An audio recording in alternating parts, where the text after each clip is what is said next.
Hi అండి, welcome back to our channel. Actually ఈ topic మీద నేను 2-3 టైమ్స్ వీడియో చేశాను. ఈ మధ్యకాలంలో ఏంటిదంటే కొత్తగా ఛానల్ చూస్తున్న వాళ్ళు మళ్ళీ అడుగుతున్నారు, అక్క మేము ఇద్దరు పిల్లలతోటి చిన్న పిల్లలతోటి గ్రూప్ 1 చదవాలనుకుంటున్నాము, ప్లీజ్ అక్క ఒక టైం టేబుల్ చెప్పండి అక్క, మీరు ఎట్లా ఫాలో అయ్యారో చెప్పండి అక్క, ప్లీజ్ అక్క అని చెప్పేసి చాలా రిక్వెస్ట్లు అనమాట. సో నేను ఆల్రెడీ వీడియోస్ చేశాను అని చెప్పేసి చెప్పినా కూడా వాళ్ళు మేబీ చూసుకోవట్లేరో ఏంటో. నన్ను చాలా వరకు అక్క కరెంట్ అఫైర్స్ ఎట్లా నోట్స్ చేయాలి చెప్పండి, షార్ట్ నోట్స్ ఎట్లా చెప్పండి, రిసోర్సెస్ చెప్పండి అన్న ప్రతి ఒక్కరికి నేను ఆల్రెడీ ఓల్డ్ వీడియోస్ అన్నీ ఉన్నాయి సిస్టర్స్. మీకు ఒక ఆస్పిరెంట్కి ఏమేమి డౌట్స్ అయితే ఉంటాయో డౌట్స్కి నేను కూడా ఒక ఆస్పిరెంట్నే కాబట్టి నాకు తెలుసు ఎట్లాంటి డౌట్స్ వస్తాయో ఒక ఆస్పిరెంట్ స్టేజ్లో ఉన్నప్పుడు. సో అవన్నీ నేను ఆల్రెడీ వీడియో చేశాననే చెప్తున్నాను. కానీ నాకు ఏంటిదంటే ఆ వీడియో వెతికి లింక్ ఇచ్చేంత టైం లేదనమాట. వీడియోస్ ఉన్నాయి అని అంటే మేబీ వాళ్ళకు కూడా టైం లేక చూసుకుంటలేరు వెతుక్కోక. సో పర్వాలేదు. సో ఈ వీడియోలో ఏంటిదంటే I'm not going to discuss time table గురించి అయితే చెప్పట్లేనండి. యాక్చువల్లీ టైం టేబుల్ అనేటువంటిది వేరీ అవుతుంది అనమాట. ఒక పర్సన్ టు పర్సన్ అనేటు ఇది మారుతూ ఉంటుంది. అండ్ ప్రతి ఒక్కరు ఇట్లా ఈ టైంకి ఈ టైం టేబుల్ అంటే చెప్తా ఉంటారు కదా. సో మ్యాక్సిమం మ్యారేజ్ కాకముందు టైం టేబుల్ అనేటువంటిది వర్కౌట్ అవుతుందండి, మనం వేసుకున్న టైం టేబుల్. ఎందుకంటే పెళ్లి కాకముందంటే మనకు పనులన్నీ మన పేరెంట్స్ మన ఫ్యామిలీ అంతా చూసుకుంటుంది. మనకు ఒక రూమ్ ఇచ్చినా మనం రూమ్లోకి వెళ్ళి చదువుకుంటాం, ఇది మన పని. కానీ ఆఫ్టర్ మ్యారేజ్ పిల్లలతో ఉన్న హౌస్ వైఫ్స్ కనుక చదువుకోవాలి అని అనుకుంటే సో వాళ్ళే అన్ని పనులు చేసుకోవాలి. చిన్న పిల్లలు ఉన్నారు కాబట్టి అది ఇంకా ఎక్కువ ప్రెషర్ అనమాట. పిల్లల్ని చూసుకుంటూ ఇంట్లో పని చేసుకుంటూ వంట పని ఇంకా అన్ని పనులు చేసుకుంటూ చదవాలి అంటే కొంచెం కష్టమే. ఇట్లాంటి టైంలో మనము ఇప్పుడు టైం టేబుల్ అనేటువంటిది ఇప్పుడు నేను ఒక టైం టేబుల్ చెప్పాను అనుకో, అది మీకు వర్కౌట్ అవ్వదు.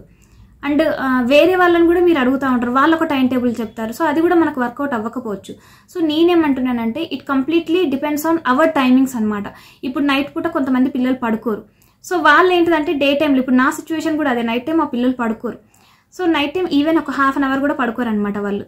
సో ఆ టైంలో నేను అట్లా కూర్చొని చదువుకునేదాన్ని. ఒక ½ అవర్కి ఒకసారి నా పిల్లల్ని పడుకోబెట్టుకుంటే మళ్ళీ లేసి కూర్చొని చదువుకునేది. సో దానివల్ల నాకు చాలా ఇబ్బంది అయింది నైట్ టైం కూర్చొని చదువుకోవడం వల్ల. ఇప్పటికీ బ్యాక్ పెయిన్ సివియర్గా ఉంది. So I don't recommend that. ఆ టైప్ ఆఫ్ స్టడీ అయితే నేను రికమెండ్ చేయను. ఇప్పుడు చాలా మంది అట్లనే చదువుతున్నారు, కానీ ఇప్పుడు వాళ్ళకి తెలియదు ఖచ్చితంగా ఫ్యూచర్లో చాలా ప్రాబ్లమ్స్ వస్తాయి. సో అట్లా కంటిన్యూస్ స్లీప్ లేని వాళ్ళు టైం దొరికినప్పుడల్లా నేను చదువుకుంటా, పిల్ల పడుకున్నప్పుడల్లా చదువుకుంటా అంటే కుదరదు. సో డే టైంలో పిల్లలు మాక్సిమం కొంచెం ఎక్కువనే పడుకుంటారు. అన్నం తిన్న తర్వాత వాళ్ళు ఎప్పుడైతే పడుకుంటారో అప్పుడు చదువుకోవడానికి ట్రై చేయండి డే టైంలో. సో మనకేంటిదంటే కంప్లీట్గా మనం మార్నింగ్ 6కి లేచినా 5:30కి లేచినా పిల్లలు స్కూల్కి వెళ్ళే వాళ్ళైతే 7:30, 8 కల్లా వెళ్ళిపోతారు. హస్బెండ్ కూడా 9 కల్లా వెళ్ళిపోతారు కదా. సో చిన్న పిల్లలతో ఉన్నప్పుడు ఏంటంటే ఈ పర్టికులర్ ఈ టైమింగ్ అనేటువంటి సెట్ అవ్వదు. సరే ఒక 9 వరకు ఇంట్లో అన్ని పనులు చేసుకోవడానికి ట్రై చేయాలండి. 9 వరకు నేనైతే నాకు 8:30, 9 కల్లా అన్ని పనులు అయిపోతాయి నాకు. అంటే మా హస్బెండ్ ఒక్కొక్కసారి లేట్గా వెళ్తారు, నైట్ లేట్ వస్తే మార్నింగ్ లేట్ వెళ్తారు, నైట్ తొందరగా వస్తే మార్నింగ్ తొందరగానే వెళ్తారు అనమాట. సో ఇట్లాంటి టైంలో ఏంటంటే మా హస్బెండ్ 10కి స్టార్ట్ అవుతారు. సో ఎప్పుడు మా వాళ్ళు ఇంట్లో ఎవ్వరు లేని టైమింగే నా స్టార్టింగ్ టైం అనమాట. అందరు ఎక్కడోళ్ళు అక్కడికి వెళ్ళిపోయిన తర్వాత ప్రశాంతంగా కూర్చొని చదవడం స్టార్ట్ చేస్తాను. అదొక 2 అవర్స్ చదివినా సరే నాకు బ్రెయిన్కి ఎక్కుతుంది.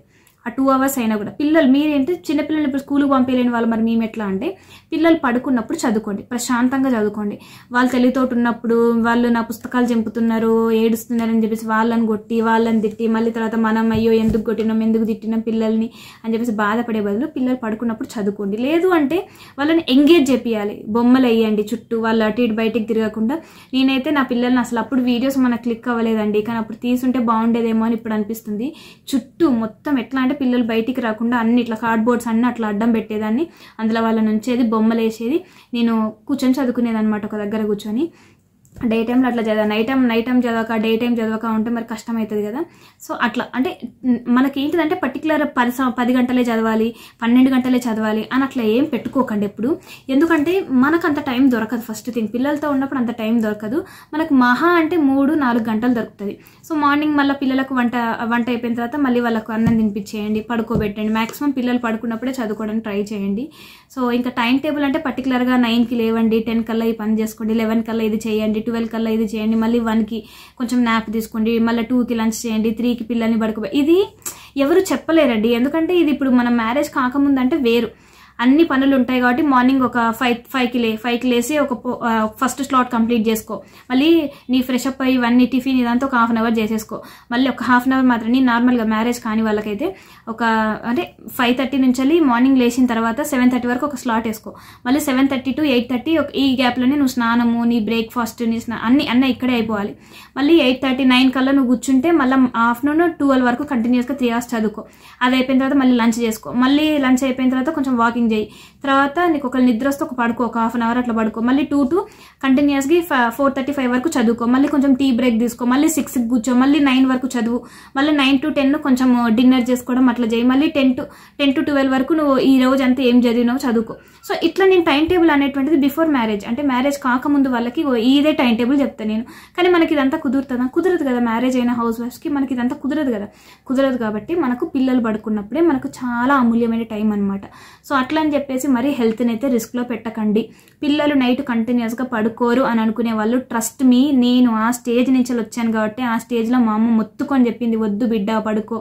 ఆ టైంలో ప్రతి అర్ధగంటకు లేచి కూర్చొని మళ్ళీ పాలిచ్చి మళ్ళీ పడుకోబెట్టి మళ్ళీ పాలిచ్చి కూర్చొని ఒళ్ళో కూర్చోబెట్టుకొని ఊపుకుంటూ పడుకునేదన్నమాట. సో దానివల్ల కంటిన్యూస్గా నైట్ అంతా కూర్చునేదాన్ని.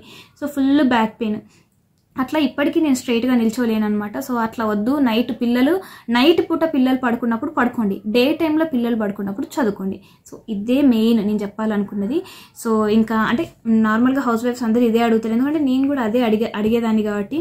సో ఇప్పుడు ఇంకా ఎవరిని అడగకండి, ఎందుకంటే ఇటు చెప్పాను కదా, ఇప్పుడు ఇదంతా ఇట్లా ఉంటుంది అనమాట. సో మళ్ళీ సాయంత్రం పూట కూడా పిల్లలకి కొంచెం ఎంగేజ్ చేస్తూ నేనేమంటున్నానంటే కరెంట్ అఫైర్స్ అట్లాంటివి ఏమైనా చదువుకోవాలనుకున్నప్పుడు ఇన్ కేస్ మీకు ఇంట్లో ఎవరైనా పిల్లల్ని పట్టుకునే వాళ్ళు ఎవరైనా ఉంటే వాళ్ళకి ఇచ్చేసి రాసుకోండి, నోట్ చేసుకోండి. మాకు నోట్ చేసుకునే టైం లేదు అని అంటే అట్లీస్ట్ అంట్లు కడిగేటప్పుడు ఇంకేదైనా పని చేసుకుంటూ, వంట చేసుకుంటూ, కూర కట్ చేసుకుంటూ, కూరగాయలు కట్ చేసుకుంటూ అట్లాంటి టైంలో కరెంట్ అఫైర్స్ అనేటువంటి ఇప్పుడు ప్రవీణ్ సార్ది సపరేట్గా సార్ ఛానల్లోనే పెట్టుకుంటున్నారు కదా. సో అదొకసారి ఆన్ చేయండి, రోజు ఒకసారి రెగ్యులర్గా వింటూ ఉండండి. అంటే మనకు పర్టికులర్ టైం అనేటువంటి దొరకదు కాబట్టి మళ్ళీ సపరేట్గా మనం పనంతా చేసుకొని వచ్చి కూర్చొని ఈరోజు కరెంట్ అఫైర్స్ ఏంటి అనేటువంటి చూడడం అట్లా టైం అనేటువంటిది అక్కడ యాడ్ చేసుకోండి. వంట చేసుకుంటాను, కూరగాయలు కట్ చేసుకుంటాను, అంట్లు కడుక్కుంటాను, అట్లా కొంచెం ఇయర్ ఫోన్స్ అట్లా పెట్టుకొని అట్లా వినడానికి ట్రై చేయండి. సో ఇంతేనండి. ఇంతకు మించి మనము ఒక హౌస్ వైఫ్కి, పిల్లలతో ఉన్న హౌస్ వైఫ్కి పర్టికులర్ టైం టేబుల్ ఏంటిది అని అంటే మనం చెప్పలేమన్నమాట. సో ఇదనమాట, అంతేనండి. అంటే రిస్క్ అయితే పడకండి, ఎక్కువ రిస్క్ తీసుకోకండి. ఈ టైంలో ఎవరు చెప్పరండి, అంటే పర్టికులర్ ఇట్లా ఉంటే ఇది చేయండి అది చేయండి అని చెప్తారు, కానీ దీనివల్ల కాన్సిక్వెన్సెస్ కూడా చెప్పగలగాలన్నమాట. సో హెల్త్ ఇష్యూస్ అనేటువంటి లాట్ ఆఫ్ హెల్త్ ఇష్యూస్ వస్తాయి పిల్లలకి, ముఖ్యంగా ఫీడింగ్ ఇచ్చే తల్లులకి ఇంకా ఎక్కువ వస్తాయి. ఎందుకంటే నేను ఆ స్టేజ్ నుంచి అలా వచ్చాను కాబట్టి నాకు తెలుసు. ఈవెన్ ఇప్పటికీ నేను స్ట్రైట్గా, అంటే ఈ వెన్నుపాము అనేటువంటిది ఇట్లా వంగింది కావచ్చు, వెనకాల నర్వ్ అవన్నీ ఇట్లా వంగిపోయి ఉంటాయి నాయి. ఇప్పుడు దాన్ని నేను ఎంత స్ట్రైట్ చేయాలని చూసినా కూడా అవ్వవు. ఇప్పటికీ స్ట్రైట్ కూర్చుంటే నాకు ఏదో బొక్కలు ఇరిగిన సౌండ్ వస్తూ ఉంటుంది. సో ఇవన్నీ మనకు ఆ టైంలో మనకు చెప్పినప్పుడు వినం. ఇగో ఇప్పుడు నాది అదే పరిస్థితి. అప్పుడు నేను చెప్పినప్పుడు నేను వినలేదు, ఇప్పుడు అనుభవిస్తున్నా. సో పర్టికులర్ ఆ టైంలో ఎవరైనా చెప్పినప్పుడు మనం వినకపోతే ఖచ్చితంగా ఇంకా అనుభవించాలి. సో మళ్ళీ అది ఇప్పుడు నా సిస్టర్ కూడా అదే చెప్తే, యాక్చువల్లీ ఇప్పుడు టెట్ మళ్ళీ పడుతుంది, డిఎస్సి అంటే టెట్ పడుతుంది అని అన్నప్పుడు నేను మా చెల్లికి ఒకటే చెప్పిన, చిన్నపిల్లతో ఉన్నప్పుడు నీ పాప పడుకోదు కాబట్టి నువ్వు నైట్ అంత స్ట్రగుల్ అవ్వకు, సరేలే పిల్ల పెద్ద పెరిగిన తర్వాత అప్పుడు చదువు అని మా చెల్లికి నో అనే చెప్పిన. ఎందుకంటే నాకు తెలుసు కదా నేను ఎంత అనుభవించానో అది మా చెల్లి అనుభవించద్దు, ఎందుకంటే ఫ్యూచర్లో ఇంకా చాలా హెల్త్ ఇష్యూస్ వస్తే నువ్వు రాయకనే చెప్పిన. లేదక్క నేను రాస్తా అంటే నేను మా చెల్లికి నో అని చెప్పినంటే మా చెల్లి వింటది, ఎందుకంటే నా అక్క నా మంచి కోసమే చెప్తుంది కదా. సో మా అక్క రాయొద్దు అన్నది కదా, నేను రాయను.